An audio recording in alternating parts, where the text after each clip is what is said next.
Hey, I'm coming to y'all as a quick little car chat. I watched the first 2 episodes of the Diddy documentary, and it was like enlightening, but not even want to say enlightening. I would just say, I don't know, I kind of feel a little stuck between how I feel about it, because a part of me feels like we already knew all this shit about Diddy. Yes, it isn't. Well, granted, I haven't seen the whole thing, so I haven't seen the last 3 to 4 episodes. Well, episodes 3 and 4. But I feel like the main thing that I got from not main thing, there's a lot of things that I got from episodes 1 and 2, but how much people will excuse violence and abuse when you have power and money, and especially if the victim is a woman. Like, there are so many instances where people are saying they saw this man beat Misa Hilton down in public, or hit his own mama and call her a bitch. And it's just like, they were like, well, I didn't think he was a violent person then. How the hell not?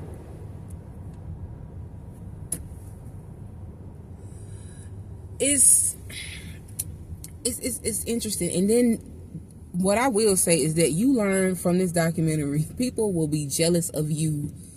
Jealousy is insidious, and like, it will literally eat you alive. Your jealousy for somebody else, it is crazy. I think from the outside looking in, especially when it comes to Big, we'll be thinking, well, why was Diddy jealous of him? We could say, oh, Diddy was more attractive than him or whatever because he was smaller or whatever. But there's so many reasons why Diddy would have been jealous of Biggie. Diddy, Puff Daddy, Sean Puff Daddy Combs, whatever he calling himself. The fact that nigga always was changing his damn name, I feel like is an indicator that he was on some bullshit. Like, he always felt like, oh, I fucked up in this identity, I'm gonna switch to the other one so I can start over. No, nigga, you are the same fucked up person. One thing that I think that they didn't touch on, as far as Diddy being jealous of Biggie, of course I think Diddy was jealous of Biggie when it came to his genuity and his influence. And when I say influence, I mean just his natural lyricism, him being an MC and being a rapper and just having an actual gift. Puffy don't have no gift. His gift really is siphoning other people's energy and siphoning their gift. That's what his gift is. And I think he was jealous of him also, because he was more real, actually had street cred. But another thing that I think Diddy was jealous of Biggie about, Biggie had a real mama. I think the fact that Biggie's mama, it's always been apparent, even before this documentary, that Biggie had a very loving, hands-on mother who wanted more for him, and I think also wanted more for him outside of rap and music. And it's obvious that Janice was a bottom bitch turned mama, and her affections had to be bought. They had to be earned. And I truly believe that he was jealous of him because of that. I think he was jealous of him just like he wanted to, like, damn near consume his essence. And he did, in a way. He did in a way. He literally consumed that man's essence and used it to catapult him into the life that he wanted. Because Janice and Sean, I keep calling him all his different aliases. Janice, his mama, they always had a very, to me, like, underlying abusive, emotionally incestuous, pimp hoe relationship. Is weird.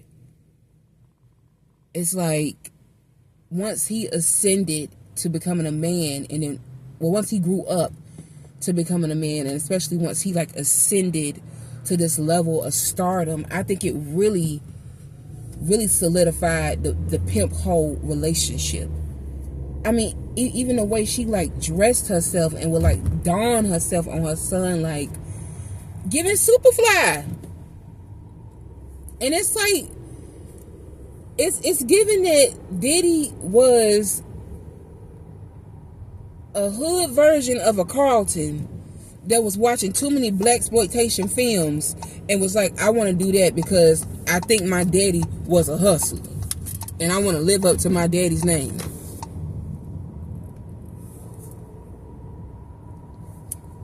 I think that should also be a clear indicator that baddies will have an influence on the kids, because if Superfly and all them movies was having an influence on children like Diddy to the point that they went out and created these identities and these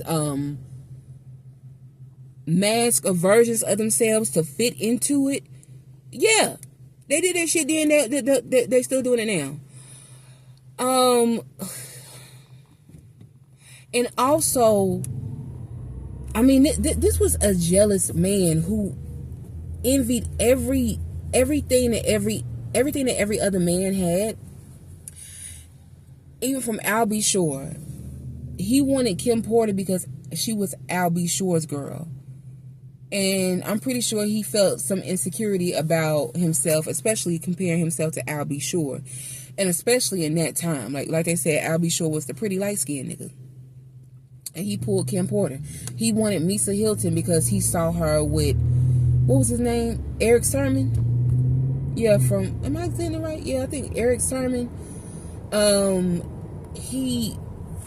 It's like he wants everything that everybody else has. And once he acquires it, like he has to take something from you.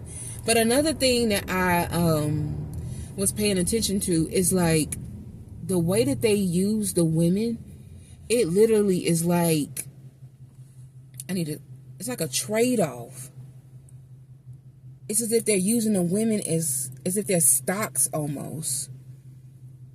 It's like, okay, I had her, and if you can get her, then that means you a real nigga like me, and so now you on my level. And it's just, I think it's just another indicator on how much society, how much men's egos and their identity is truly based on the commodity and the essence of women in every single fucking being. So that whole topic of what you bring to the table, motherfucker, I am the earth that the house sits on, that you bring that table into. What the fuck you talking about? Because it's like everything that this man wanted and that he used to solidify himself, there was some woman and some money that was at the center of it. But I mean, it's clear as day that he had a hand in Tupac and Biggie's murders, but this nigga made Biggie's estate pay for his funeral, and it's just, I feel like of course, I was very young when the performance came out with him and Sting, and I think in that moment, him coming out dancing, I think for a lot of people it was just like, okay, this is Diddy, this is what he does. But no, when you watch it flashback, like when you watch it in retrospect, it's giving like, is this nigga celebrating? Like, yeah, it's my time. Oh, fuck it up. This nigga dead, fuck it up. I'm about to two-step an electric slide out here. Like, he really came out like that was his, I don't know, Beachella or something. Like, he was at Coachella, like, about to perform, like, yes, this is my moment. And it really was. And the fact that he has always used tragedy and other people's death to come up and monetize as strategies to put himself at the forefront, all the way back to that basketball game at Howard University, or at New York College. This nigga is sinister. He is the devil. And Kirk Burrows, I feel as if when you watch him Do I most definitely believe he was complicit in a lot of things? Yes. Just simply bowing down to this man in his every order. But this man literally, like, just looking at his eyes, he literally looks like his spirit was crushed, like demolished and incinerated. Like, I feel as there's been many moments where he's probably been in a room screaming and hollering, not knowing if he coming or going. And he didn't had to sit with a lot of truths, a lot of uncomfortable truths. Because so far, I feel like he the only one that's really, I mean, yeah, I think a good bit of them are telling the truth. But he just seems to be, I feel like Diddy did something to that man. Outside of the business, it's like he truly like destroyed and like almost ate alive the essence of that man, because I feel as if, you know, he's working to get back to whatever he has or whatever he is, or, you know, just the loss, and looking at this journey. But that man really looks like he has lost a lot, and so much more in like spiritual and intangible ways that, you know, you can't see, but it's forever like haunting you. He just seems like it's something in him that's so hollow, and not because I think he's such a horrendous person, but so hollow, and that he's just been sucked and bled dry. Andre Harrell and Diddy are the epitome of Frankenstein. I don't know if they said that, but like, he literally created that damn monster. And another thing, just because 50 Cent put this out, to me, that's another strategy that we know he don't like Diddy, but nigga, you ain't that different. Diddy and 50 are very similar to me. They have a lot of parallels.